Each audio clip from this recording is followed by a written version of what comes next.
Hello বন্ধুরা, good evening. কেমন আছো সবাই? আশা করছি সবাই খুব খুব ভালো আছো। আমার নতুন একটা ভিডিওতে তোমাদের সবাইকে অনেক অনেক স্বাগত। এখন বাজে 3:05। পুরো ব্লগটা দেখো, আশা করছি তোমাদের অবশ্যই ভালো লাগবে। আসলে সারাদিন এতটা পরিমাণে ব্যস্ত ছিলাম, ভিডিও করার সময়ই পাইনি। তোমরা তো জানো আমাদের বাড়িতে চাষ লেগে গেছে, চাষের জন্য সবাই চলে গেছে, ঠাম্মাও আসেনি, একা হাতে সব কিছু করে উঠতে না একদমই সময় পাইনি। তাই জানো তো আজকের ভিডিওটা একটু দেরি করেই শুরু করছি।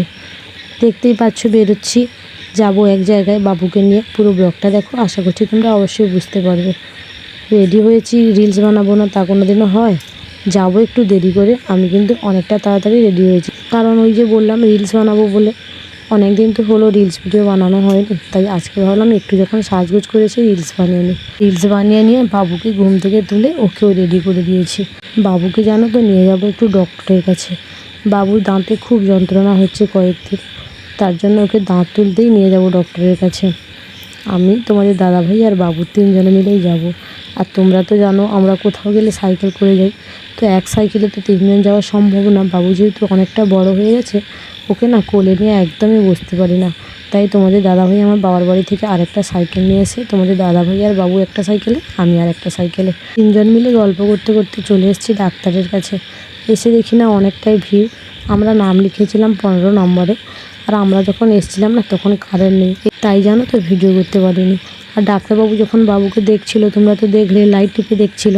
আর জানো তো বাবুর দাঁত দেখে ডাক্তারবাবু বলল ওই দাঁতটা তুলতে হবে। ভাবছিলাম হয়তো ঔষধের দ্বারা ঠিক হয়ে যাবে, কিন্তু না, এমন জায়গায় পোকাটা লেগেছে না, ওখানে যে কোনো কিছু খাবার খেলেই ঢুকে যাবে।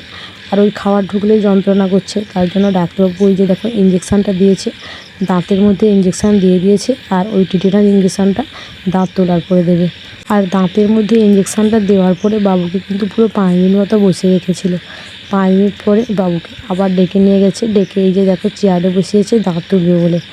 আর জানো তো দাঁত তোলার সময় বাবু কিন্তু একটুও কান্না করেনি, কারণ ওই যে দাঁতের মধ্যে ইঞ্জেকশানটা দিয়ে দিয়েছিল না, তার জন্য দাঁতটা তো শিথিল হয়ে গেছে, তাই কোনো বুঝতেই পারেনি। যাই হোক, ওখানে ডাক্তার দেখিয়ে ঔষধ নিয়ে চলে এসেছিলাম বাড়ি। বাড়ি আসতে না অনেকটাই সন্ধ্যা হয়ে গেছিলো, প্রায় 7:35 মতো বেজে গেছে। আর তেমন কোনো খাওয়ার জিনিস আজকে নিয়ে আসিনি, দই পেঁয়াজি 2টো নিয়েছি। বাবুর তো দাঁতে ব্যথা, আজকেও কোনো কিছুই খেতে পারবে না। ডাক্তার বলেছে আজকে তরল কিছু খাওয়ার দিতে। আর তোমাদের দাদাভাই খায়নি, মায়ের জন্য একটা দই পেঁয়াজি, আমার একটা দই পেঁয়াজি। মাও ঘরে বসে টিভি দেখছে, মাকে দিয়ে দিয়েছি। আর আমি এই যে খাবো বলে বের করেছি। খাওয়া দাওয়া শেষ করে এরপরে যাব রান্না করতে। আর তোমরা তো জানো আমি রান্না করতে করতে বাবুকে পড়াই, এমনিতেও অনেকটা রাত হয়ে গেছে। আজকের ভিডিওটা এখানেই শেষ করলাম। দেখা হচ্ছে নেক্সট অন্য একটা ভিডিওতে। চলো আজকের মতো সবাইকে টাটা।